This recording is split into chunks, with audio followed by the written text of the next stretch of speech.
ஜும்மாவுக்கு சமூகம் அளித்திருக்கும் அனைவர்களும் இந்த ஜும்மாவை முடித்துவிட்டு பயானை மட்டும் செவிசாய்த்துவிட்டு போகாமல் இந்த வாழ்க்கையின் ஒரு மாற்றத்துடைய நாள் என்ற ஒரு நிலைப்பாட்டை எடுத்து நாம் திரும்பினால் நிச்சயமாக அது மிக பயனுள்ளதாக இருக்கும். பேசக்கூடிய நானும் கேட்கக்கூடிய நீங்களும் வாழ்க்கையில பல கட்டங்களை கடந்துட்டோம். ஜும்மாவுடைய தொழுகைக்கு வந்திருக்கக்கூடிய இந்த குர்ஆனை மனனம் செய்யக்கூடிய மதரசா மாணவர்களை பார்க்கக்குள்ள ஒரு வகையில சந்தோஷம், பின்னுக்கு உட்கார்ந்து இருக்கக்கூடியவர்களை பார்க்கக்குள்ள ஒரு வகையில கவலை. ஏன் முதல் சஃப்ல இருக்கணும் இவங்க அல்ல, நீங்க தான் அந்த சுன்னத்தை உருவாக்கணும். குழந்தைகள் நபி ஸல்லல்லாஹு அலைஹி வஸல்லம் ஒரு சுன்னத்தை நமக்கு காட்டி தந்திருக்கிறார்கள். மூத்தவர்கள் போட்டி போட்டுக்கொண்டு முன்னால வந்து அமர்ந்து ஒருவருக்கொருவர் நான் முந்தி நீன் முந்தி என்ற நிலைப்பாடை நாங்கள் எடுக்க வேண்டும். அப்பொழுதுதான் அல்லாஹ்வுடைய அருளையும் ரஹ்மத்தையும் நாம் பெற்றுக்கொள்ள முடியும். இந்த நடைமுறை மாறி எதிர்காலத்துல சிறியவர்கள் ஒவ்வொரு இடத்திலையும் அவர்கள் இருக்கலாம், ஆனா பெரியவர்கள் தான் முன்னால வந்து என்று அவர்களுக்கு இது கடமை. 8-10 வயது பிள்ளைகள் இன்னும் பாலிகாகியும் இல்லை, அவர்கள் முன்னால் இருக்க யாரு முன்னால வந்து உட்கார வேண்டுமோ அவர்கள் பின்னால் இருக்கிறது அது அவ்வளவு பொருத்தமானது இல்லை. இன்னைக்கு முதலாக இத மனசுல எடுங்க. எதிர்காலத்துல நாங்க ஒரு ஜும்மாவுக்கு சொல்லும் பொழுது சஹாபாக்கள் போட்டி போட்டுக்கொண்டு ஃபஜ்ர்ல இருந்து வந்து மஸ்ஜிதுக்கு நிரம்பினார்கள். அதுக்கு என்னென்ன நன்மை கிடைக்கிறது என்பதாக ஹதீஸ்ல வந்திருக்கிறது. அதனால் இன்றைய ஜும்மாவில் முதலாக நாங்க வைக்கக்கூடிய, இப்ப நான் மெம்பர்ல ஏறின பிறகும் மக்கள் பள்ளிகளுக்கு வாரதாக இருந்தா அவங்களோட பேரெல்லாம் அங்கு ஜும்மாக்கு வந்தவர்களாக கருதப்பட மாட்டாங்க. இந்த நிலைமை மாற வேண்டும். முஅத்தின் அதான் சொல்லி அந்த அதான் அதை அவருடைய அதான சொன்ன பிறகு ஒரு 10 நிமிஷம் அவகாசம் கொடுக்கப்படும் பொழுது ஊர்ல உள்ளவர்கள் எல்லாம் அந்த நேரத்துக்கு முன்பே வந்து நிரம்பிவிட வேண்டும். மஸ்ஜிதுடைய அதானை மஸ்ஜிதுல்லுக்கு இருந்து கேட்கக்கூடிய ஜும்மாவில் குறிப்பாக அப்பதான் எங்களோட வாழ்க்கையில் ஒரு மாற்றம் வரும். மாற்றம் எங்கிருந்து ஆரம்பிக்க வேண்டும்? மஸ்ஜிதில் இருந்து ஆரம்பிக்க வேண்டும். மாற்றம் எப்படி ஆரம்பிக்க வேண்டும்? ஜும்மாவுடைய 3 ஜும்மாக்கள் அது அந்த ஏட்ல எழுதப்படவில்லை என்றால் முத்திரிடப்பட்டு விடுவோம். அதுபோல நாங்க அந்த சிறப்பான பட்டியலில் இருக்க மாட்டோம். அதனால் அல்லாஹ்வுடைய கோபத்துக்கு ஆளாகுவோம். வாழ்க்கை தரித்தினியமாக, தொழில் தரித்தினியமாக, விவசாயம் நாசமானதாக, எல்லாமே சோதனை உள்ளதாக மாறுவதற்கு காரணம் அல்லாஹ்வோட தொடர்பு சரியாக இல்லாத காரணத்தினால். இப்ப அல்லாஹ்வோட தொடர்பு சரியாக இருக்குமோ அல்லாஹு தஆலா நேரடியாக ஒவ்வொருவருக்கும் உதவி செய்ய காத்து கொண்டிருக்கிறார். உஸ்குரூனி அதுக்குருக்கும், நீங்க என்ன ஞாபகப்படுத்துங்க நான் உங்களை ஞாபகப்படுத்துகிறேன். நீங்க என்ன ஞாபகப்படுத்துங்க நான் உங்களை ஞாபகப்படுத்துகிறேன். அல்லாஹு தஆலாவை ஞாபகப்படுத்தக்கூடிய நேரத்துல அல்லாஹ் ரப்புல் இஸ்ஸத் எவ்வளவு சந்தோஷப்படுகிறார். சுப்ஹானல்லாஹ். மலக்குமார்கள் வருகிறார்கள். இன்றைய ஜும்மாவில் மட்டுமல்ல, நாம் அமரக்கூடிய அல்லாஹ் இந்த மஸ்ஜிதில் கடந்த நாட்களில் ஷமாயிலு திருமதியை முதல் முறையாக வாசிக்கக்கூடிய அதை கேட்கக்கூடிய பாக்கியத்தை அல்லாஹ் தந்தார். ரசூல் ஸல்லல்லாஹு அலைஹி வஸல்லம் அவர்களுடைய 415 ஹதீஸ்களை தொகுத்து இமாம் திர்மிஸி ரஹ்மத்துல்லாஹ் அவர்கள் அழகாக தந்திருக்கிறார்கள். யாருக்கெல்லாம் அந்த பாக்கியம் கிடைத்ததோ அவர்கள் அதுக்கு அல்லாஹ்வுக்கு மிகவும் நன்றி செலுத்த வேண்டும். கொழும்புல எங்களுடைய மர்ஹூம் அப்துல் ஹமீத் பஹ்ஜி ரஹ்மத்துல்லாஹி அலைஹி அவர்களுடைய ஜாவியாவில் கடந்த காலங்களில் 500 பிரதிகள் அது பிரிண்ட் பண்ணப்பட்டு மக்களுக்கு விநியோகிக்கப்பட்டு இந்த சுன்னத்தை நடைமுறையில் கொண்டு வர வேண்டும் என்று அவர்கள் இதுக்கு முயற்சி எடுத்தது மிக பாராட்டுக்குரிய ஒரு விஷயமாகும். இதுதான் இன்று நடத்தப்பட வேண்டிய ஒரு முக்கியமான ஒரு நிலைப்பாடாக இருக்கிறது. இங்க என்னை அழைத்த பொழுது அந்த மகான் என்னோட பயணித்த அவருடைய கடந்த காலங்களில் என்னை இங்கே அழைத்து ஜும்மா செய்ததும் தான் எனக்கு ஞாபகத்துக்கு வந்தது. அல்லாஹு தாலா அவர்களுடைய கபரை பிரகாசிக்க செய்து அவர்களுக்கு அல்லாஹ் தாலா உயர்ந்த ஜன்னத்துல் ஃபிர்தௌஸை நசீபாக்குவானா. அவர்கள் விட்டு சென்ற நல்ல பணிகளை, ஒற்றுமையுடைய பாதையை, அன்புடைய பாதையை நாம் எடுத்து நடக்கும் பொழுது ஒரு சிறந்த சமூகமாக மாற முடியும். அந்த அடிசுவற்றில் அவர்களுடைய மாணவர்கள், உலமாக்கள், அவருடைய சிஷ்யர்கள், அவருடைய முரீதுகள், அவரை சார்ந்தவர்கள் யாரெல்லாம் இருக்கிறார்களோ அவர்களையும் மதித்து அவர்களோடு சேர்ந்து நாம் பயணிக்கும் பொழுது இஹ்தின ஸிராத்தல் முஸ்தகீம் ஸிராத்தல் லதீன அன்அம்த அலைஹிம் கைரில் மக்தூபி அலைஹிம் வலத்தால்லீன் என்ற இந்த குர்ஆனுடைய சூரத்துல் ஃபாத்திஹாவில் ஓதக்கூடிய அந்த அடிப்படைகளை பின்பற்றக்கூடிய மனிதர்களாக நாங்க மாறிவிடுவோம். அல்லாஹு தஆலா உலகத்துல நபிமார்களை தெரிவு செய்தார். நபிமார்களை அல்லாஹ் காலத்துக்கு காலம் அனுப்பி இறுதி தூதருக்கு பிறகு அவர்களுடைய காலத்தில் சஹாபாக்களை அல்லாஹு தஆலா தயாரித்தார். இதனாலதான் குர்ஆன் ஆமினு கமா ஆமனன் நாஸ், சஹாபாக்களை போன்று ஈமான் கொள்ளுங்கள் என்று குர்ஆன் சொல்கிறது. அல்லாஹு தஆலா அந்நாஸ் நீங்க குறிப்பிட்டது அது சஹாபாக்களை தான் என்று முஃபஸ்ஸிரீன்கள் ஏகமனதாக முடிவெடுத்திருக்கிறார்கள். ரிஜாலுல் லா துல்ஹிஹிம் திஜாரத்துன் வலா பைஉன் அன் திக்ரில்லாஹ், அவர்கள் எப்படிப்பட்டவர்கள் என்றால் அவர்கள் வியாபாரம், தொழில் அவர்களை எந்த காரணத்தை கொண்டும் அல்லாஹ்வை விட்டு பராக்காக்க மாட்டாது என்று சொன்னார். அல்லாஹ் சுப்ஹானஹு வ தஆலா அவர்களுக்கு கொடுத்த ஆகப்பெரிய பாக்கியங்கள் ஒன்றுதான் அவர்கள் நபியுடைய அந்த சுஹ்பத்தை, நபியுடைய தோல்மைத்துவத்தை, நபியோட சேர்ந்திருக்கக்கூடிய அந்த பாக்கியத்தை, கம்பெனியன்ஷிப் என்று சொல்லக்கூடிய அந்த அந்த சுஹ்பத்தை, நபியோட சேர்ந்திருக்கக்கூடிய அந்த பாக்கியத்தை அவர்கள் பெற்றுக்கொண்டார்கள். அதை பெற்றுக்கொண்ட காரணத்தினால் அல்லாஹு தஆலா இந்த இந்த உம்மத்துக்கு நபி அவர்கள் எதை எப்படி செய்ய சொன்னார்களோ அதை அவர்கள் செய்து காண்பித்தார்கள். அதை தான் அல்லாஹு தஆலா அவர்களை பற்றி சொல்லும் பொழுது வபில் அஸ்ஹாரிஹும் யஸ்தக்ஃபிரூன், சஹருடைய நேரத்தில் அவர்கள் இஸ்திக்ஃபார் செய்கிறார்கள். தஹஜ்ஜுடைய நேரத்துக்கு 4:40க்கு அதான் என்று சொன்னால் நீங்க 4:25க்கு எழுமினா போதும், தஹஜ்ஜத் உங்களுக்கு கிடைச்சிடும். நீங்க ஒரு வுது எடுத்துக்கொண்டு 2 ரக்காத் 4 ரக்காத் 6 ரக்காத் தொழுது அல்லாஹ் இடத்துல மன்றாடும் பொழுது அல்லாஹ் சுப்ஹானஹு வ தஆலா யன்ஜுல்லாஹ் தபாரக வ தஆலா அல்லாஹு தஆலா கேக்குகிறான், ஹல் முன் முஸ்தக்ஃபிரின் அஸ்தக்ஃபிர் லஹு, யாரும் அல்லாஹ் இடத்துல கேக்குறீங்களா உங்களுக்கு தருகிறேன் என்று. அல்லாஹ் தஆலா கேட்பது இருக்குதே அது ஆட்சியாளர்கள் கேட்பது போன்று அல்ல. உலகத்தில் உள்ள மனிதன் அல்லாஹ் ரப்புல் இஸ்ஸத் லா தஅகுதுஹு சினத்து வலா நௌம், அவனுக்கு சிறு தூக்கமும் கிடையாது, பெருத்தூக்கம் கிடையாது. ரப்புஸ் ஸமாவாத்தி வல் அர்த், அவன் வான பூமியை படைத்த ரப், அவன்தான் அனைத்தையும் பராமரிக்கக்கூடியவன். ரப்புல் ஆலமீன், ஆலத்துடைய ரப், மனித ஜின்களை படைத்த ரப், அவன்தான் வானம் பூமியை படைத்திருக்கிறான், சூரியன் சந்திரனை படைத்திருக்கிறான். இதெல்லாத்தையும் அல்லாஹு தஆலா, அல்லாஹு அக்பர், ஒரு குன் ஃபயகூன் என்று சொல்லும் பொழுது இது உருவாகுவது போன்று, இது அழிக்க நாடினால் ஒரு கை பிடிக்கி அது ஒரு ஒரு ஒரு மா உருண்டையை போன்று அல்லாஹ் தஆலா இந்த பூமியை அப்படி சுருட்டி விடுவான், இந்த உலகத்தை சுருட்டி விடுவான். நாம் ஒரு 5 கிலோ மாவை கொண்டு தண்ணியை ஊற்றி அதை அப்படி பிணைஞ்சு எடுக்கும் பொழுது அது ரொட்டி சுடுவதற்கு தயாராகுவது போன்றுதான். அதை விட சக்தி வாய்ந்தது. அதை எனக்கு ஒப்பிட்டு சொல்ல முடியாது, யாருக்கும் அதுக்கு ஒரு முன்மாதிரியை காட்ட முடியாது. ஒரு சின்ன உதாரணமாகத்தான் இதை சொல்ல முடியும். அல்லாஹ் ரப்புல் இஸ்ஸத் இதைவிட சக்தி வாய்ந்தவன். அல்லாஹ் ரப்புல் இஸ்ஸத் இந்த உலகத்தையே ஒரு மாவுருண்டை போல ஆக்க போகிறான். அவனுக்கு இந்த உலகத்துடைய நியூக்ளியர் என்ன, உலகத்துல கண்டுபிடித்திருக்கக்கூடிய எதுவுமே அதுக்கு அப்பாற்பட்ட சக்தி உள்ள ரப்பாக இருக்கிறான். அதனால் ரசூலுல்லாஹி ஸல்லல்லாஹு அலைஹி வஸல்லம் இறுதி நபியாக அனுப்பப்பட்டார்கள். அவர்கள் அனுப்பப்பட்ட அந்த காலத்தில் வாழ்ந்த மக்கள் அல்லாஹ்வை மறந்து வாழ்ந்தார்கள். 4 விஷயத்துல அவர்கள் பராமுகமாக இருந்தார்கள்.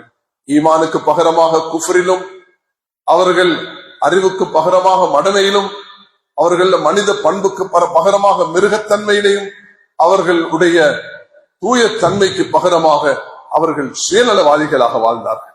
அப்படிப்பட்ட ஒரு காலத்தை தான் ரசூல் ஸல்லல்லாஹு அலைஹி வஸல்லம் சந்தித்தார்கள். ஏன் தெரியுமா மேலான சகோதரர்களே, 600 வருடங்கள் ஈசா அலைஹிஸ்ஸலாம் உயர்த்தப்பட்டு 600 வருடத்தில் அல்லாஹ் நபிமார்கள் அனுப்பவில்லை.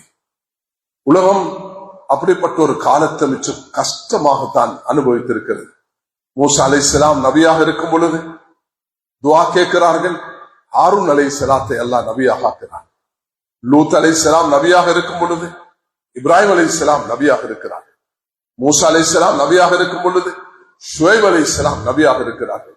கரீம் இப்னு கரீம் இப்னு கரீம் இப்னு கரீம், யூசுப் பின் யாக்கூப் பின் இஸ்ஹாக் பின் இப்ராஹிம், அல்லாஹ் தஆலா சந்ததிகளை நசீபாக்குறான். 4 தலைமுறைக்கு அல்லாஹ் தஆலா நபிமார்களை நசீபாக்குறான். யூசுப் அலைஹிஸ்ஸலாம் ஹயாத்தோடு இருக்கிறார்கள். அங்கு யாக்கூப் அலைஹிஸ்ஸலாம், அதை இஸ்ஹாக் அலைஹிஸ்ஸலாத்துடைய மகன், இஸ்ஹாக் அலைஹிஸ்ஸலாத்துடைய தந்தை ஹஜ்ரத் இப்ராஹிம் அலைஹிஸ்ஸலாம். அல்லாஹ் தஆலா நபிமார்கள் என்று பட்டியலிட்டு அல்லாஹ் சிலதை குர்ஆன்ல பயான் செஞ்சிருக்கிறான், அதிகமானவர்களை பயான் செய்யவில்லை. காலா காலமாக நபிமார்களோடு பயணித்த இந்த உம்மத்தை 600 வருடங்களாக நபியே இல்லாததாக மாறும் பொழுது, ஒரு ஊருக்கு ஒரு ஆலிம் இல்லை என்று சொன்னா அந்த ஊர் எவ்வளவு கஷ்டப்படுது என்று தெரியும். ஒரு ஊருக்கு ஒரு ஹாஃபிஸ் இல்லைன்னா அந்த ஊர் எப்படி கஷ்டப்படுது என்று தெரியும். 50 வருஷத்துக்கு முன்பு நாங்க பார்த்த இலங்கை அல்ல இன்று ஆயிரக்கணக்கான உலமாக்களை அல்லாஹ் தஆலா, நூற்றுக்கணக்கான மதரசாக்களை, ஆயிரக்கணக்கான ஹாஃபிஸ்களை, ஆயிரக்கணக்கான ஹாஃபிஸாக்களை, ஆயிரக்கணக்கான முஅல்லிமாக்களை, ஆலிமாத்களை அல்லாஹ் தஆலா இந்த நாட்டுக்கு ஏற்படுத்தி தந்திருக்கிறான் என்றா அது 20,000 தாண்டுகிறது. அல்லாஹ்வுக்கு நாம் நன்றி செலுத்த வேண்டும். இந்த நாட்டுடைய 20 லட்சத்துக்கும் மேற்பட்ட 21 லட்சமா 25 லட்சமா அது கணக்கெடுக்கிறவர்கள் கணக்கெடுத்துக் கொள்ளட்டும். முஸ்லிம்களுடைய ஜனத்தொகை என்ன என்பதை, அதை எந்த முறையில் அதை ஜனத்தொகையை எடுக்க வேண்டுமோ அந்த முறையில் கணக்கெடுக்க வேண்டும். எந்த அளவுக்கு முஸ்லிம்களுடைய எண்ணிக்கை இந்த பூமியில வாழ்கிறார்களோ அந்த முஸ்லிம்களுக்கு அல்ஹம்துலில்லாஹ் எந்த மஸ்ஜிதும் ஆலிம்கள் இல்லாத, ஹாஃபிஸ் இல்லாத அளவுக்கு அல்லாஹ் சுப்ஹானஹு வ தஆலா இந்த நாட்டுல ஹாஃபிஸ்களை, ஆலிம்களை ஏற்படுத்தி தந்திருக்கிறதுக்கு நாம் எல்லாரும் அல்லாஹ்க்கு அல்லது தொழுது ஷுக்ர் செய்ய வேண்டும். நான் உலகத்தை பல நாடுகளை பார்த்தவன் என்ற அடிப்படையில் சொல்கிறேன். சில நாடுகளுக்கு போய் பார்க்கும் பொழுது ஆபீஸ்கள், ஆலிம்கள் இல்லாத நேரத்துல கண்ணீர் வடிக்கிறார்கள், கவலைப்படுகிறார்கள். அந்த எங்கட ஊருக்கு ஒரு ஆலிம் இல்லையே, எங்களுக்கு அனுப்பி வைங்களே என்று சொல்லி கை செய்யப்படுகிறார்கள். அதனால் உலமாக்களே, கண்ணியமானவர்களே, மூத்தவர்களே, சாலிஹான மக்களே, நாம் இதுக்கு அல்லாஹ்க்கு நன்றி செலுத்துவது. அந்நியாமத்து பாத ஜவாலிஹா, நியாமத்து பறிப்போனதுக்கு பிறகுதான் அந்த நியாமத்துடைய பொறுமதி தெரிகிறது. அல்லாஹ் தந்திருக்க நியாமத்துக்கு நன்றி செலுத்த வேண்டும், மதிக்க வேண்டும், மரியாதை கொடுக்க வேண்டும். உலமாக்களை சந்திப்பதை ஒரு இபாதத்தாக கருதுங்கள் என்று ஆக பெரிய ஒரு மகானாக வாழ்ந்த ஷேக் இலியாஸ் காந்தல்வி ரஹ்மத்துல்லாஹ் அவர்கள் சொல்லிவிட்டு சென்றார்கள். சொன்னார்கள், இபாதத் உலமாக்களை சந்திப்பது, ஒரு தாயை பார்ப்பதும் உனக்கு ஹஜ் உம்ராவுடைய நன்மை கிடைக்கும். ஒரு மனிதனை நீ அற்பமாக மதிக்க வேண்டாம். ஒரு மனிதனை நீ அற்பமாக மதிக்கிறது உன்னை குஃப்ரிலும் ஷிர்கிலும் கொண்டு போய் சேர்த்து விட்டோம். லா தஹ்கிரன்ன பில் மஅரூஃபி ஷைஆ வலவ் அன் தல்கா அகாக பிவஜ்ஹின் தலீகின். நீங்க யாரையும், ஒரு மனிதன் நோவித்தால் அது காபத்துல்லாவை உடைப்பதற்கு சமமாக மாறிவிடுகிறது. அதனால் எப்பொழுதும் அல்லாஹ்வுடைய தொடர்புள்ளதாக இருக்க வேண்டும். பாவத்தை வெறுக்க வேண்டும், பாவிகளை அணைக்க வேண்டும். இதுதான் எங்களுடைய மார்க்கம், எங்களுடைய தீன். குற்றம் மனிதனால் தான் செய்வான். குல்லு பனி ஆதம் கத்தாஊன் கைருல் கத்தாஇன தவ்வாபூன். ஆதமுடைய குழந்தைகள் எல்லோரும் தவறு செய்யக்கூடியவர்கள், சிறந்தவர் யார்? தௌபா செய்து மீளக்கூடியவர்கள். அதனால் எப்பொழுதும் ஒரு குழந்தை மலசலத்தை மேல பூசிக்கொண்டு அது வாயிலையும் போட்டுக் கொண்டு இருக்கக்குள்ள அந்த பச்சிளம் குழந்தையை தாய் அடிப்பாளா, ஏசுவாளா, திட்டுவாளா, என்ன செய்வாள்? அதை அப்புறப்படுத்தி சுத்தப்படுத்தி அதை அழகாக அந்த குழந்தையை அடிக்குலோன போட்டு மனத்தை போட்டு அந்த குடத்தை சுத்தப்படுத்தி எடுப்பான். இது போலதான் நானும் நீங்களும். எங்களோட ஊர்ல 70% தொழுகையாளிகள், 30% தொழுகையாளிகள் இல்லைண்டா அத போல ஒரு பெரிய பாவம் கிடையாது. இந்த ஊருடைய எண்ணிக்கை எடுங்க, நிர்வாகிகள் எல்லாரும் சேர்ந்து, ஊர் மக்கள் எல்லாரும் சேர்ந்து, தொழக்கூடியவர்கள் எல்லாரும் சேர்ந்து ஏன் தொழாமல் இருக்கிறார்கள் என்பதை கவனிங்கள். இதுதான் இன்ன ஸலாத்த தன்ஹா அனில் ஃபஹ்ஷாஇல் முன்கர். தொழுகை மனிதனை பாவம், தவறான காரியங்கள் இருந்து தடுக்கிறது, மானக்கேடான காரியங்கள் தடுக்கிறது. தொழுகை அது அல்லாஹ் இமாது தீன், தீனுடைய தூண். அகாமஹா அகாம தீன். யாரு அதை பாதுகாத்தார்களோ தீனை பாதுகாக்கிறார்கள். யார் அதை பாதுகாக்கவில்லையோ, மன் ஹாஃபத அலைஹின்ன லிவக்திஹின்ன அத்கலஹுல் ஜன்னah. யார் உரிய நேரத்தில் அந்த தொழுகைகளை சரியான முறையில் நிறைவேற்றுகிறார்களோ அவர்கள் அல்லாஹ் சொர்க்கத்தில் நுழைய செய்வார் என்பதா. மன் ஃபாதத்து ஸலாத்துன் ஃபகஅன்னமா புத்திர அஹ்லுஹு மாலு. இந்த ஹதீஸ புகாரி ஷரீஃபுடைய இந்த ஹதீஸை ஓதி கொடுக்கிற நேரமாக இருக்கலாம், ஜும்மாவுல சொல்லக்கூடிய நேரமாக இருக்கலாம், என் கண் முன்னுக்கு வந்து நிற்கிறது அந்த 2004 டிசம்பர் மாசம் 26 சுனாமி தான். 37,000 மக்களுடைய உயிரை எடுத்த அல்லாஹ்ட கட்டளையின்படி எடுத்த அந்த நாள் தான் அந்த சுனாமியுடைய நாள். 1500 பேர்கள் காலியில் பிரயாணம் செய்து கொண்டிருந்த அந்த ட்ரெயினையே அது தூக்கி அந்த உள்ளவர்களை எல்லாம், அதுல ஒரு சிலரை தவிர மற்ற எல்லோரும் மௌத்தாகிவிட்டார்கள். 17,000க்கும் மேற்பட்ட முஸ்லிம்கள் ஷஹீதான ஒரு நாள் தான் அந்த சுனாமியுடைய நாள். இந்த நாட்டு மக்களுக்கு கிடைத்த சோதனையான நாள். அம்வாஸ் என்று சொல்லக்கூடிய அதற்கு உமர் ரலியல்லாஹு அன்ஹு காலத்தில் ஏற்பட்ட தாவுன் என்ற அந்த பிளேக் நோயின் பொழுது ஏற்பட்ட 17,000 அந்த சஹாபாக்களுடைய தாபிஈன்களுடைய மௌத்து, அது போன்ற ஒரு மௌத்து தான் இலங்கை சந்தித்த அந்த 37,000 உயிர்கள் ஒரே வினாடியில் போனது என்பதை நடுக்கடல் உள்ளவர் ஓரத்துக்கு வரும் பார்க்கும் பொழுது கடலோரத்துல மையத்துகளை தான் பார்க்கிறார். நடுக்கடல்ல உள்ளவர் பாதுகாக்கப்படுகிறார், கரையோரத்தில் உள்ளவர் உயிரிழந்திருக்கிறார். வாகனத்துல போவன வானத்தை தூக்கி கொண்டு போயிருக்கிறது, வீடுகளுடன் போயிருக்கிறது. குழந்தைகள் தாய்மார்கள் சில ஊர்களுக்கு போயிட்டு சந்திச்ச நேரத்துல தாய்மார்கள் என்னை தொட வேண்டாம் என்று கையை தட்டிவிட்டு நான் நிர்வாண கோலத்தில் இருக்கிறேன் என்று தண்ணீரை அடித்து விட்டு போய்விட்டார். அல்லாஹ் தஆலா இந்த நாட்டுக்கு தந்த ஒரு படிப்பினை தான் அது. மேலான சோதனை கியாமத்தை விளங்கு வைப்பது. லா உக்ஸிமு பியௌமில் கியாமா, கியாமத்துடைய நாள் வரத்தான் போகிறது, சத்தியம் செய்கிறான். அம்மா யதஸாஅலுன் நபைல் அதீம் அல்லதீ ஹும் ஃபீஹி முக்தலிஃபூன். அந்த நாளில் கருத்து வேற்றுமை உள்ளவர்களாக இருக்கிறார்கள். இதா வகஅத்தில் வாக்கியா லைஸல் வகஅத்தியா காதிபா அல் காரிஅத்து மல் காரியா வமா அத்ராக மல் காரியா வத்தகு யௌமன் துர்ஜஊன ஃபீஹி இலல்லாஹ். அந்த நாளை பயந்து கொள்ளுங்கள், நீங்க எல்லோரும் அல்லாஹ் இடத்தில் மீள வேண்டியிருக்கிறது. அந்த நாள் வரத்தான் போகிறது. மா உருண்டையை போன்ற அல்லாஹ் இந்த உலகத்தை தன் கைவசம் ஆக்க போகிறான். அந்த நாளை தான் ரசூல் ஸல்லல்லாஹு அலைஹி வஸல்லம் அவர்களுக்கு இக்ரா என்று ஆரம்பிக்கப்பட்ட அந்த குர்ஆன் அல்லாஹ் முடிக்கும் பொழுது எதை கொண்டு முடித்தான் தெரியுமா? சூரத்துல் பக்ராவில் 282வது அந்த திருவசனத்தில் வத்தகு யௌமன் துர்ஜஊன ஃபீஹி இலல்லாஹ், அந்த நாளை பயந்து கொள்ளுங்கள், நீங்க எல்லோரும் அல்லாஹ்விடத்தில் மீள வேண்டியிருக்கிறது. அல்லாஹ் தஆலா எல்லாரையும் ஒன்று சேர்க்க போகிறான். சுப்ஹானல்லாஹ். கியாமத் நிகழ்ந்து விட்டால் அல்லாஹ் தஆலா எல்லாத்தையும் அழித்து முடித்து சாம்பலாக்கி விடுவான். யாருமே தப்ப முடியாது. ஆனால் அல்லாஹ் ரகசியம் பேசும் ஒரு நாளும் இருக்கிறது. அல்லாஹ் ரகசியம் பேசுவான். ஒவ்வொரு மனிதனுடன் அல்லாஹ் ரகசியம் பேசுவான். அடியானே, நீ இதை செய்தாய், இதை செய்தாய், இதை செய்தாய். இமாம் புகாரி ரஹ்மத்துல்லாஹி அவர்கள் கிதாபுல் மவாலித் அநியாயங்கள் என்ற பாடத்தில் இதை பதிவு செய்திருக்கிறார்கள். அல்லாஹ் ரகசியம் பேசும் பொழுது அப்துல்லா, இந்த பாவத்தை செஞ்சியா, ஜினா செஞ்சியா, குடிச்சியா, மதுபானத்தில் ஈடுபட்டியா, சூது விளையாடினியா, மொபைல் போன் எடுத்துக்கொண்டு படம் பார்த்து அனாவசியமான விஷயங்களை பார்த்து உன்ன நேரத்தை கழிச்சியா, நீ இதுக்கு வாலிபர்களே, யுவதிகளே, உன்ன நேரத்தை குர்ஆன்லயும் ஹதீஸ்லயும் மஸ்ஜித்லயும் அல்லாஹ்வோட இருக்க வேண்டிய நேரத்தில் வாலிபர்களே, யுவதிகளே, இந்த பாவத்தை செய்யாதீர்கள். சந்தர்ப்பம் அல்லாஹ் தந்திருக்கிறார். உம்லிலஹும் இன்ன கைதி மதீன். உலகத்துல விளையாடின யாரையும் அல்லாஹ் விற்று வைக்கிறது கிடையாது. இன்ன பட்ச ரப்பிக லஷதீத், என்னுடைய குடி மிக கடினமானது. உம்லிலஹும் இன்ன கைதி மதீன், விட்டு வைக்கிறேன், நான் பிடிக்க வந்தால் யாரும் தப்பித்து விட முடியாது. குல்ல இன்சானின் அல்ஸம்னாஹு தாயிரஹு ஃபீ உனுகி, ஒவ்வொரு மனிதனுடைய களத்திலும் ஏட்டை தொங்க வைக்கிறார். இக்ரா கிதாபக், படித்து பார் அந்த ஏட்டை.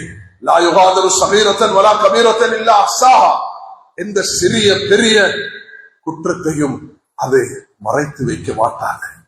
وَمَن يَعْمَلْ مِثْقَالَ ذَرَّةٍ خَيْرًا يَرَهُ وَمَن يَعْمَلْ مِثْقَالَ ذَرَّةٍ شَرًّا يَرَهُ. கண்ணுக்கு தெரியாத அந்த அணு அளவு, அந்த கண்ணாடியை வைத்து பார்க்க வேண்டிய தண்ணீர்ல உள்ள சில கிருமிகள் கண்ணுக்கு தெரியாது. கோவிட் வந்தது கண்ணுக்கு தெரிஞ்சுச்சா? கோவிட் தான் நோய்க்கு பாதிக்கப்பட்டோமே. அல்லாஹ் எல்லாரையும் பாதுகாக்க வேண்டும். அதுக்காக வேக்சினேஷன் அடிச்சு கொண்டோம் தற்பாதுகாப்பாக.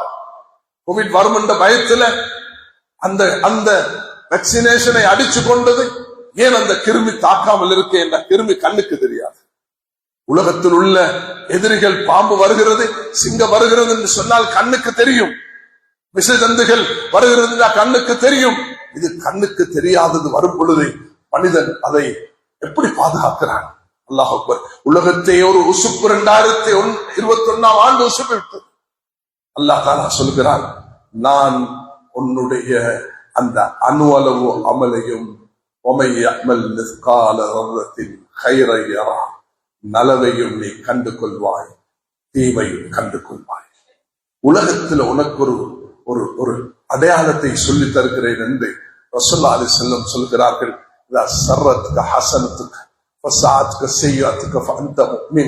நீ ஒரு மூமினா இல்லையா? நீ ஒரு நல்லவனா கெட்டவனா? நீ ஒரு பாவியா? நீ குற்றவாளியா? நீ நல்லவனா அநியாயக்காரனா? நீ என்ன செய்து கொண்டிருக்கிறாய்? தொட்டு பார். நீ யாரிடத்திலையும் டாக்டர்கிட்ட போயிட்டு உன்ன கையை கொடுக்க தேவையில்லை, உன்ன தெர்மாமீட்டரை வாயில போட தேவையில்லை. நீ உன் உள்ளத்தை தொட்டு பார். நான் செய்யறது நல்லதா, நான் செய்யறது பாவமா? எந்த மனைவியை யாரும் உத்து பார்த்தா எனக்கு கோபம் வருது. நான் யார்ட மனைவியை பார்க்கலுமா? யார்ட மகனையும் பார்க்கலுமா?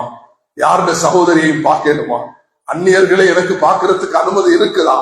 என்னுடைய சகோதரி என்று வரும் பொழுது, என்னுடைய மனைவி என்று வரும் பொழுது, என்னுடைய தாய் என்று வரும் பொழுது யாரும் அதை பார்க்க கூடாது, தப்பான எண்ணத்தில் பார்க்க கூடாது, மகரம் இல்லாதவர்கள் பார்க்க கூடாது என்ற உணர்வு எனக்கு இருக்கிறது. நான் மற்றவர்களை அந்த பாவத்தை செய்யும் பொழுது எனக்கு அது வருவதில்லை என்றால் நான் பாவியாக இருக்கிறேன்.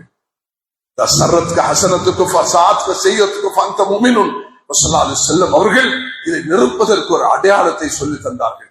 உன்ன நலவு நான் zikr செய்கிறேன், நான் குர்ஆன் ஓதுகிறேன், நான் தஹஜ்ஜுத் தொழுகிறேன், எனக்கு ஏழைகளை கண்டால் துடிச்சு விடுகிறேன், கஷ்டப்பட்டவர்களை கண்டால் எனக்கு அது ஒரு வகையான கவலை ஏற்படுகிறது. இப்படி நான் அதை நிறைவேற்றுவது என்பது நான் பார்க்கிறேன். எனக்கு என்னுடைய உஸ்தாத் என்று இதை கற்று தந்தார்களோ அன்றிலிருந்து நான் இதை அமல் செய்ய முயற்சி செய்கிறேன். அது என்னதென்றால், மன் நஃபஸ் அன் முஃமினின் குர்பத்தன் நஃபஸ் அல்லாஹு மின் குர்பி யௌமில் கியாமஹ் அவு கமா கால அலைஹி ஸலாத்து வஸ்ஸலாம். இது போன்ற ஒரு ஹதீஸ் வந்து வார்த்தைகள் முன்பின்னாக பதிவாக இருக்கின்றன. அதுல ரசூலுல்லாஹி அலைஹி வஸல்லம் சொல்கிறார்கள், யார் இன்னொருவருடைய கஷ்டத்தில்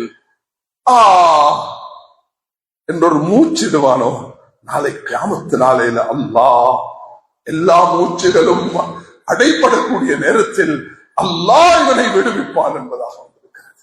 இதை படிச்ச காலத்திலிருந்து எனக்கு ஒரே கவலை, யா அல்லாஹ், நான் ஒருவருடைய கஷ்டத்தை காணும் பொழுது என்ற மூச்சுடுறது மட்டுமல்ல, நான் எப்படி அவருக்கு பங்காளியாக என்ற சக்திக்கேற்பாக முடியும் என்பதுதான் முயற்சி, மனிதனுடைய முயற்சி. அல்லாஹு அக்பர். நியத்துல் முஃமின் கைரும் மின் அமலி. மூமினுடைய நியத்து அமலை விட சிறந்தது. இதை யாரும் எப்படியும் பார்க்க முடியும். ஆனால் என்னை பார்க்கக்கூடிய ரப் என்னை அப்படி நான் பார்க்க வேண்டும் என்று நான் ஆசைப்படுகிறேன். இதை உங்களுக்கு வெளிப்படுத்துகிறேன். நீங்களும் இந்த முயற்சியில் ஈடுபட வேண்டும். ஒரு மூமினுக்கு கஷ்டம், ஒரு மனிதனுக்கு கஷ்டம். ஜாஹிலியத்துடைய காலத்தில் சொல்லப்பட்ட 5 சிஃபத்துகளில் 5ஐயும் கேளுங்கள். அஷ்ஷுகுரிந்தரஹா, செழிப்பாக இருக்கும் பொழுது நன்றி. அஸ்ஸபரிந்தல் பலா, சோதனை வரும் பொழுது பொறுமை. அஸ்ஸித்ஃபு மவாத்தினில் லிகா, பகைவனை சந்தித்தாலும் உண்மை பேசுதல். தர்கு ஷமாததி இதா ஹல்லத் முஸீபத் பில் ஆதா, பகைவனுக்கு கஷ்டம் வந்தாலும் சந்தோஷப்படுவதில்லை. அல்லாஹ் அக்பர். அர்ரிதாவு முர்ரில் கதா, விதியை, கதாவை, தக்தீரை பொருந்திக் கொள்வது. இது யாரு சொன்னாங்க? அல்கமா. எப்ப இந்த சிஃபத்துகளை, தன்மைகளை வச்சிருந்தீங்க? இது நாங்க வச்சிருந்தோம் ஜாஹிலியத்துடைய காலத்துல, மடுமையின் காலத்துல. இதோட இன்னும் 10 விஷயத்தை சேர்த்து நபி அவங்க சொன்னாங்க. காது ஐயகூனு அம்பியா ஃபுகஹா, இவர்கள் நபிமார்களாக, இவர்கள் மார்க்கத்தை தெரிந்தவர்களாக இருக்க தகுதியானவர்கள் என்று சொன்னாங்க. அதனால பிறருக்கு கஷ்டம் வருவது எங்களுக்கு சந்தோஷம் அல்ல. பிறருண்டா சகோதர நண்பர்கள் அல்ல. விரோதிக்கு கஷ்டம் வந்தாலும், விரோதி ஆக்சிடென்ட் ஆகி துடிச்சு கொண்டிருக்கிறான், ரத்தம் வடிதுண்டா, உனக்கு நல்லா வேணும் என்று சொல்றதா என்ற மார்க்கம் அதுக்கு இடமளிக்க மாட்டாது. ஒன்று விரோதியாக இருந்தாலும் நான் ஓதின குர்ஆனுடைய திருவசனம் வலா தஸ்தவில் ஹஸனத்து வல ஸய்யா இத்ஃபா பில்லதி ஹிய அஹ்ஸன். நலவும் தீமையும் சமமாக மாட்டாதே. தீங்குக்கு பதில் நீ தீங்காக கொடுக்காதே, தீங்குக்கு பதில் நலவாக கொடுக்க வேண்டும் என்பதுதான் குர்ஆன் சொல்கிறது. அதுதான் எங்களுடைய வாழ்க்கை, அதுதான் எங்களுடைய பேச்சு, அதுதான் உலகத்துல வர வேண்டும் என்பதுதான் எங்களுடைய எதிர்பார்ப்பாக இருக்க வேண்டும். அதுக்கு தான் தாயிகளாக, அதுக்கு தான் அழைப்பு கொடுக்கிறவர்களாக மாற வேண்டும். எந்த கட்டத்திலும் எல்லாரையும் செல்வன் துண்டித்து நடக்கிறவர்களை தானே சேர்த்து நடக்கணும். சேர்த்து நடக்கிறவர்களை சேர்த்து நடக்கிறது என்பது அதை நலவுக்கு, நல்ல உபகாரத்துக்கு செய்யறது நலவுதானே, தீங்குக்கு செய்யறது நலவுதான். அதுதான் குர்ஆன் சொல்லக்கூடிய பாடம். அதுதான் எங்களுடைய இறுதி தூதர் சையதுல் கௌனைன் தாஜுல் மதீனா முஹம்மது முஸ்தபா ஸல்லல்லாஹு அலைஹி வஸல்லம் அவர்கள் கற்றுத்தந்த பாடம். இந்த நான் சொன்ன இந்த விஷயங்களை தொகுத்தவர்களாக நான் ஓதின குர்ஆனுடைய திருவசனங்கள் 4. 1வது ஈமான், 2வது இல்ம், 3வது அக்லாக், 4வது இஹ்லாஸ். இந்த 4ஐயும் தான் இன்று நான் தலைப்பாக எடுத்திருக்கிறேன். அதுக்கு முன்பு சில முக்கியமான விஷயங்களை சொன்னேன். அதுல ஆக முக்கியமாக நாங்க செய்யறத எதையுமே மறைக்க முடியாது. ஒரு சின்ன அநியாயம் செய்தாலும் மாட்டிக்கொள்வோம் என்பதுதான் அதனுடைய அடிப்படையாக இருக்கிறது. அதனால் நான் 2வது இப்ப சொல்ல போற விஷயத்தை கவனத்துக்கு எடுங்க. வந்திருக்கக்கூடிய எல்லோரும் இந்த ஜும்மாவை தன்னுடைய வீட்டுக்கு கொண்டு போங்க. வீட்டுல போயிட்டு சொல்லுங்க. உங்களுக்கு இத சொல்ல மறந்துட்டா இதோ அதை பதிவு செய்திருக்கிறார்கள், அதை எடுங்க. ஒவ்வொரு வீடும் அதை கேட்க வேண்டும். அப்பதான் அல்லாஹு தஆலா உதுஊனி அஸ்தஜிப் லக்கும், எனக்கு நீங்க அழைங்க, நான் உங்களோட இதுக்கு பதில் தருகிறேன் அல்லாஹ் தஆலா சொல்கிறான். நீங்க இந்த செய்தியை தذكر فإن الذكرى تنفع المؤمنين, ஞாபகப்படுத்துங்க. ஞாபகப்படுத்துறது மூமின்களுக்கு பயனளிக்கும். முதலாவது ஈமான். மேலான சகோதரர்களே, ஈமானை பலப்படுத்திக் கொள்ள வேண்டும். அஃபமன் கான முஃமினன் கமன் கான ஃபாஸிகா லா யஸ்தவூன். பாவம் உள்ளவரும் ஈமான் உள்ளவரும் சமமாக முடியாது. அபூபக்கரும் அபூஜஹலும் சமமாகுவார்களா? உத்பாவும் உமரும் சமமாகுவார்களா? நிச்சயமாக ஆக மாட்டார்கள். பாவிகளாக உள்ள அவர்களும் குஃப்ர்ல மரணித்தவர்களும் அப்துல்லா இப்னு சலூல் என்ற தகப்பனும் அப்துல்லா என்ற சஹாபியும் சமமாகுவார்களா? இக்ரிமா என்று சொல்லக்கூடிய சஹாபியும் அவருடைய தந்தை அபூஜஹலும் சமமாகுவார்களா? இக்ரிமத் பின் அபூஜஹல் என்றுதான் அழைக்கப்படும். ஆனா இக்ரிமா வேற ஈமான் என்ற காரணத்தினால், அபூஜஹல் வேற குஃப்ர் என்ற காரணத்தினால், அப்துல்லா பின் அப்துல்லா வேற, ஏன் அவர் ஒரு சஹாபி என்ற காரணத்தினால், அப்துல்லா இப்னு உபை இப்னு சலூல் வேற முனாஃபிக் என்ற காரணத்தினால்.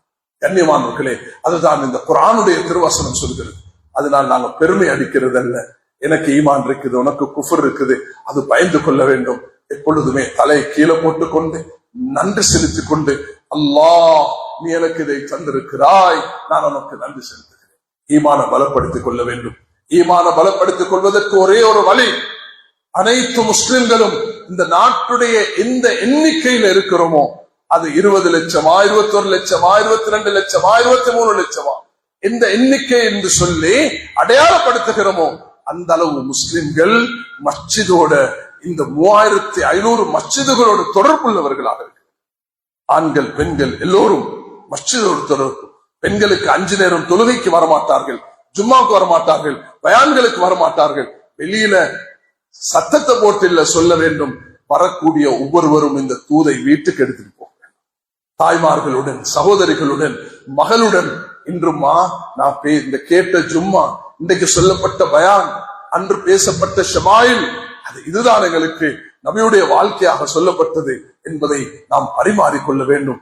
வீடும் மலக்குமார்கள் இறங்கக்கூடிய இடமாக வரும். நீங்க வீட்டுல போய் ஒரு 10 நிமிஷம் இன்றைக்கு இதை பேசுங்க, மலக்குமார்கள் அந்த இடத்தில் இறங்குவார்கள். மலக்குமார்கள் இறங்கி வந்து சொல்லுவார்கள், உங்களுக்கு எழும்பி போங்க, உங்களோட பாவங்கள் எல்லாம் நன்மைகளாக மாற்றப்பட்டு விட்டன என்று சொல்லுவார்கள். கண்ணியமானவர்களே, முதலாவது ஈமான உறுதிப்படுத்த மஸ்ஜித் தொடர்பு இருக்க வேண்டும். 2வது அறிவுள்ளவர்களும் அறிவற்றவர்களும் சமமாக மாட்டார்கள். அது ஆக பிரதானமான ஒன்றாக இருக்கிறது. எப்பொழுதுமே இல்மை வளர்த்துக் கொள்ள வேண்டும், இல்மை பலமாக்கிக் கொள்ள வேண்டும். இல்மை உறுதியாக்கிக் கொள்ள வேண்டும், இல்மோட வாழ்ந்து இல்மோட மரணிக்க வேண்டும் என சொல்கிறேன். ஸல்லல்லாஹு அலைஹி வஸல்லம் முஅல்லிமன், ஒரு நான் கற்றுக் கொடுக்கக்கூடிய ஒரு ஆசானாக அனுப்பியிருக்கிறேன் என்று சொன்னாங்க. எல்லோரும் குழந்தைகளிடத்துல படிக்க வேண்டும், அவர்களுக்கு கற்றுக் கொடுக்க வேண்டும்.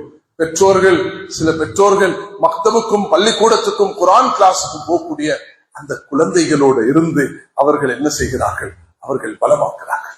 அல்லாஹ் தஆலா இந்த பாக்கியத்தை தர வேண்டும் என்று நான் உங்களுக்கு மிக பணிவாக வேண்டிக் கொள்கிறேன்.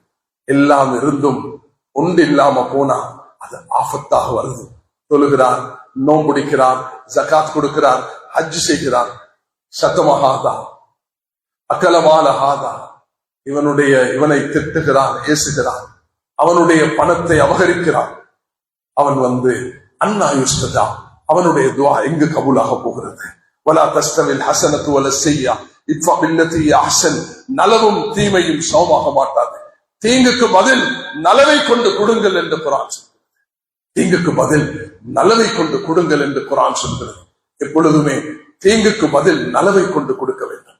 ரசூல் ஸல்லல்லாஹு அலைஹி வஸல்லம் அவர்களுடைய எதிரிகள், குரோதம் வைராக்கியம் வைத்தவர்கள் அப்படித்தான் இருந்தார்கள். அவர்களுக்கு ரசூலுல்லாஹி அலைஹி வஸல்லம் கொடுத்த பதில் அதுவாகத்தான் இருந்தது. ரசூலுல்லாஹி அலைஹி வஸல்லம் அதுக்காக பாடுபட்டார்கள், முயற்சித்தார்கள், தியாகம் செய்தார்கள், கஷ்டப்பட்டார்கள். அவர்கள் எப்படிப்பட்டவர்களாக மாறினார்கள் என்றா, ரிஜாலுன், அல்லாஹு தஆலா குர்ஆன்ல சொல்கிறான், ذلك مثلهم في التوراة ومثلهم في الإنجيل محمد رسول الله والذين معه أشداء على الكفار رحماء بينهم تراهم ركعا سجدا يبتغون فضلا من الله ورضوانا سيماهم في وجوههم من أثر السجود. அவர்களுடைய அடையாளத்தை, சஜ்தாவுடைய அடையாளத்தை அல்லாஹ் தௌராத்திலும் இன்ஜீலையும் பயான் செஞ்சதாக சொல்கிறார். அப்படிப்பட்ட ஒரு சமூகத்தை நல்ல அஹ்லாக்குள்ள, பண்புள்ள, விட்டு கொடுக்கக்கூடிய, மன்னிப்பு தயாளம் உள்ள மக்களாக ரசூலுல்லாஹி அலைஹி வஸல்லம் அவர்களை தயாரித்தார்கள். நாலாவதாக, முதலாவது ஈமான், மஸ்ஜிதுடைய சூழலில் கற்றுக்கொள்ள வேண்டும். இல்மை உலமாக்களிடத்தில், இந்த ஊர்ல 100 உலமாக்கள், அதுலயும் 40-50 உலமாக்கள் இந்த ஊர்ல இருக்கிறாங்கண்டா, கண்ணியமான உலமாக்களே, உங்களோட ஒவ்வொருவருடைய வீட்டில் உங்களை பணிவாக வேண்டிக் கொள்கிறேன், நீங்க மஸ்ஜிதுக்கு நேரம் கொடுங்க. இமாமும் தலைவர்களும் உப தலைவர்களும் அல்ல மஸ்ஜிதுக்குள்ளவர்கள். இந்த நாட்டில், இந்த ஊர்ல இருக்கக்கூடிய 100 உலமாக்களா, 100 உலமாக்களும் வெளியில இருந்தா அங்க சேவை செய்யுங்க. ஊர்ல இருக்கிறீங்களா, மக்களோட இணைங்க. மக்களுக்கு தெரிய வேண்டும், இந்த அப்துல்லா, இந்த அப்துல் ரஹ்மான், இந்த அப்துல் ஹாதி, இந்த அபுல் ஹசன் இந்த நேரத்தில் இந்த மௌலவி சாப் மஸ்ஜிதில் இருப்பார், இவர் அசர் நேரத்தில் இருப்பார், இவர் மக்ரிப்ல இருப்பார், இவர் இஷால இருப்பார், இவர் ஃபஜ்ர்ல இருப்பார், துஹர்ல இருப்பார். பொதுமக்கள் என்ற விவசாயத்துக்குள்ள சட்டத்தை சொல்லிதாங்க, என்ற குடும்பத்துக்குள்ள சட்டத்தை சொல்லிதாங்க, என்ற தொழுகையை பாருங்க, என்ற குறைபாடுகள் இருக்குது, கூனுமா சாதுகீன், நல்லடியார்களோடு இருங்க என்று அல்லாஹ் தஆலா சொல்கிறார். வயசு பிரச்சனை அல்ல. 15 வயதுக்குள்ள கிட்டையும் இருந்து நான் இன்றைக்கு படிக்க ஆயத்தமாக இருக்கிறேன். எனக்கு அது ஒரு பிரச்சனையே கிடையாது. எனக்கு ஒரு 15 வயதுக்குள்ள மார்க்கத்துல ஏதோ சொல்லி தருதுன்னா, அதுக்கு தெரிஞ்சதை கற்று தருதுன்னா, சஹாபாக்கள் ரசூலுல்லாஹி அலைஹி வஸல்லம் இப்படிதான் உருவாக்கினார்கள். நபி அவர்கள் மௌத்தாகக்கூடிய நேரத்தில் அப்துல்லா இப்னு அப்பாஸுக்கு 13 வயது, அனஸ் இப்னு மாலிக் ரலியல்லாஹு அன்ஹு அவர்களுக்கு 20 வயது. 20 வயதுள்ள சஹாபி கிட்ட 200 வயதுள்ள சல்மான் ஃபாரிஸ் உட்காருகிறார். 13 வயதுள்ள அப்துல்லா இப்னு அப்பாஸ் கிட்ட 100 வயதுடைய ஹஸ்ஸான் இப்னு சாபித் உட்காருகிறார். 15 வயதுள்ள அபூ சயீத் அல்-குத்ரி ரலியல்லாஹு அன்ஹு அவர்களிடத்துல சஹாபாக்கள் அமருகிறார்கள். முஆஸ் இப்னு ஜபல் அவர்களுக்கு 20-30 வயது என்றால், மூத்த சஹாபாக்கள் ஹக்கீம் இப்னு ஹிஸாமுக்கு 120 வயது. அவர்கள் அவர்களிடத்தில் அமருகிறார்கள். இதுதான் சஹாபாக்களுடைய கலாச்சாரம். அதனால் இதெல்லாம் தௌடு பொடியாகிவிடும், இஹ்லாஸ் என்பது இல்லை என்றால் அல்லாஹு தஆலா எங்களுடைய எண்ணங்களை, எங்களுடைய நியத்துகளை அளக்க போகிறான். என்ன செய்தாய், எந்த நியத்தில் செய்தாய்? ஆலிம்களே, நீங்க செஞ்சதே நலவுகள் தான், நீங்க பேசினதே அல்லாஹ்வும் ரசூல் தான், நீங்க படிச்ச பாசறையே குர்ஆனும் ஹதீஸும் தான், உங்களுக்கு சொல்லி தந்ததே சூஃபியாக்களும் நாதாக்களும் இமாம்களும் முஜ்தஹிதீன்களை பற்றி தான். நீங்க அதெல்லாம் விட்டுட்டு துனியாக்கு போனீங்களே, உங்களை கொண்டுதான் இந்த நரகத்தை ஆரம்பிக்க போகிறேன். முஜாஹிதுகளாக, முபல்லிகளாக, தாயிகளாக உலகத்துல தீனை கொண்டு வர வேண்டும் என்று பாடுபட்டீர்களே, உங்களோட உள்ளத்துல வந்தது கபடமும் நைவஞ்சகமும் துரோகமும் வைராக்கியமும். உங்களை கொண்டுதான் நரகத்தை ஆரம்பிக்க போகிறேன் சொல்றார். அல்லாவுக்காக கொடுக்காமல் உலக பேர் புகழுக்காக தந்த செல்வங்களை எல்லாம் பேரும் புகழுக்காக கொடுத்தீர்களே, நீங்க 3 பேர் தான் வெறும் கட்டைகளாக வேண்டும் என்று குர்ஆனும் ஹதீஸும் மிக தெளிவாக இருக்கிறது. பயந்து கொள்ள வேண்டும். பேசக்கூடிய நானாக இருக்கலாம், கேட்கக்கூடிய நீங்களாக இருக்கலாம். அல்லாஹ் தஆலா அப்படிதான் ஆரம்பிக்க போகிறான். 4 விஷயங்களை வீட்டுக்கு எடுத்துட்டு போங்க. ஈமான மஸ்ஜிதோட இணைஞ்சு படிப்போம். இல்ம உலமாக்கள், ஆலிமாக்கள், முஅல்லிமாத்துகள், எங்களுடைய சகோதரிகள், தாய்மார்கள் இன்றைக்கு இல்மை கற்ற ஆயிரக்கணக்கானவர்கள் இருக்கிறார்கள். இல்லையா, ஒரு வீட்டில் அவர்களை உருவாக்குங்கள். அவர்களும் இதுக்கு நேரம் கொடுங்கள். 3வதாக, தீயதை கொண்டு தீயதை வெல்ல முடியாது. தீயதை வெல்றது என்றால் நலவு கொண்டுதான் வெல்ல வேண்டும். அதுக்காக ஆயத்தமாகுங்கள். 4வதாக, அல்லாஹு அக்பர், இஹ்லாஸ். அல்லாஹ்வுக்கு தேவை என்ன தெரியுமா? நான் இஹ்லாஸோட வாழ்ந்து, தூ எண்ணத்தோட வாழ்ந்து அல்லாஹ் இடத்துல போகும் பொழுது, அல்லாஹ் உனக்காக தான் நாய்க்கு தண்ணீர் கொடுத்தேன், நான் ஏற்றுக்கொள்ள அல்லாஹ், நான் பாவி, நான் ஜினா செஞ்சேன், நான் விபச்சாரத்துல ஈடுபட்டேன், நான் மதுபானம் வித்தேன், நான் பிறருக்கு கொடுக்க வேண்டியதை கொடுக்கணும் என்று உணர்ந்து திருப்பி கொடுத்துட்டேன். இப்ப இஹ்லாஸோட உனக்கு நான் வந்திருக்கிறேன் அல்லாஹ், எல்லாத்துல இருந்து தௌபா செஞ்சுட்டேன், நீ என்ன மன்னிச்சு ஏற்றுக்கொண்டு சொல்லப்போல அல்லாஹ் தஆலா அந்த கொடூரமானவர்களுக்கு தௌபாவை நசிவாக்கினது போல நபி அவர்களை கொள்ள வந்த உமர் ரலியல்லாஹு அவர்களை சஹாபியாக மாற்றினது போல அந்த அபூ ஜஹலுடைய மகன் இக்ரிமாவுக்கு நபி அவர்களுக்கு காலத்துல ஹிதாயத்தை நசிவாக்கினது போல உலகமே இஸ்லாத்துக்கு வந்தாலும் இஸ்லாத்துக்கு வரமாட்டேன் என்று சொன்ன சஃப்வான் இப்னு உமையாவுக்கு அல்லாஹ் சஹாபியாக மாற்றினது போல, அல்லாஹு அக்பர், நபியுடைய அந்த கோபத்திலும் வைராக்கியத்திலும் நபியை கொள்ள வேண்டும் என்ற சதி திட்டத்துடன் மதீனாவுக்கு நுழைந்த உமைர் இப்னு வஹப், ஷைத்தானு மின் ஷயாத்தீன் குரைஷ் என்ற அந்த மனிதனுக்கும் அல்லாஹ் சஹாபியாக மாற்றினது போல எங்களுக்கும் அல்லாஹ் அது தர காத்திருக்கிறான். நபியுடைய சாச்சாண்டு பார்க்காம வைராக்கியம் தீர்த்து நெஞ்ச பிளந்து அந்த உருப்பெடுத்து வாயில போட்டு சப்பிய அந்த இன்பின் உத்பா என்ற பெண்ணுக்கும் அல்லாஹ் சஹாபியாக்கக்கூடிய பாக்கியத்தை நசிபாக்கினான் என்றால், நாங்களும் நீங்களும் அல்லாஹ் இடத்துல உண்மையான தௌபாவை செய்தால் அல்லாஹ் நிச்சயமாக ஏற்றுக்கொள்வான். அதனால் என்னுடைய இன்றைய குத்பாவின் சாரம்சத்தை உள்ளத்துல பதிவு செய்து கொள்வோம். நாம் அல்லாஹ்க்கு நன்றி உள்ளவர்களாக இருக்க வேண்டும். அல்லாஹ் எங்களை ஈமானோட நபியுடைய உம்மத்தாக வாழ வைத்திருக்கிறார் என்பதுதான் என்னுடைய முதலாவது வேண்டுகோள். 2வது, நான் சொன்னது, எந்த சிறிய பெரிய பாவம் இருந்தாலும் அல்லாஹ் இடத்துல தப்பிச்சு கொள்ள முடியாது. எல்லாத்தையும் அல்லாஹ் அடையாளப்படுத்தி வைத்திருக்கிறான். அது வெளியாக்கப்படும். அது சிறிய அணுவாக இருந்தாலும் அது வெளியாகத்தான் ஆகும். அதனால அல்லாஹ்வை பயந்து கொள்ள வேண்டும். ஈமானோட வாழ்ந்து ஈமானோட மறைக்கிறதுக்கு முயற்சி எடுக்க வேண்டும். அந்த நேரத்துல பாவங்கள் நடக்கும் பொழுது உடனடியாக தௌபா செய்ய வேண்டும். இது நான் 3வது சொன்னது. 4வது சொன்னது, ஐவேளை தொழுகைகளை கவனமாக தொழுது வர வேண்டும். அதுக்கு உதாரணத்தை தான் சொன்னேன். ஒரு தொழுகை விடுபட்டால் சுனாமியை போல சொத்து செல்வம் எல்லாம் பறிபோனதுக்கு சமம். அதுதான் இந்த நாட்டுடைய சுனாமி. 2004 டிசம்பர் மாசம் 26ஆம் திகதி அந்த ட்ரெயினை சுமந்து கொண்டே 37,000 மக்களில் 17,000 சுமார் முஸ்லிம்களை அல்லாஹ்வுடைய கட்டளையின்படி அந்த உயிரை பறியெடுத்த அந்த நாளை போல ஆகிவிடுவோம். ஒரு தொழுக கலா, சுப தொழுக கலா, துஹர் தொழுக கலா, அசர் தொழுக கலா என்று சொல்லும் பொழுதே சொத்து பத்தெல்லாம் பறிபோனதுக்கு சமம். 4வதாக, மேலான சகோதரர்களே, நான் சொன்ன 4 விஷயங்கள் ஈமான பலப்படுத்த மஸ்ஜிதோட தொடர்புள்ளவர்களாக மாற வேண்டும். எல்மை படிச்சுக் கொள்ள உலமாக்களுடன் தொடர்புள்ளவர்களாக மாற வேண்டும். அகலாக்க கொண்டு வர்ற நல்லடியார்களோடு இருந்து என்னோட நடந்த தவறுகளை ஒவ்வொரு நாளும் நான் தௌபா செய்து மீள கொள்ள வேண்டும். 4வதாக, இஹ்லாஸை எதை செய்தாலும் அல்லாஹ்வுக்காக செய்ய வேண்டும். திரும்ப ஒரு முறை சொல்லுகிறேன், எனக்கு சரியான சந்தோஷம் மஸ்ஜிதுக்கு வரக்குள்ள பள்ளி நிரம்பிருந்தது. அதே நேரத்துல மிச்ச கவலை நான் மெம்பருக்கு ஏறினதுக்கு பிறகு நீங்க வந்தது. இந்த கலாச்சாரத்தை விடுங்க. ஒரு அரை மணி நேரம், 3/4 மணி நேரம், 1 மணி நேரத்தை ஒதுக்குங்க அல்லாஹ்வுடைய மாளிகைக்காக. அப்பதான் அல்லாஹ்வோட தொடர்பு ஏற்படும். அல்லாஹ் எங்களுக்கு தர காத்து கொண்டிருக்கிறார்.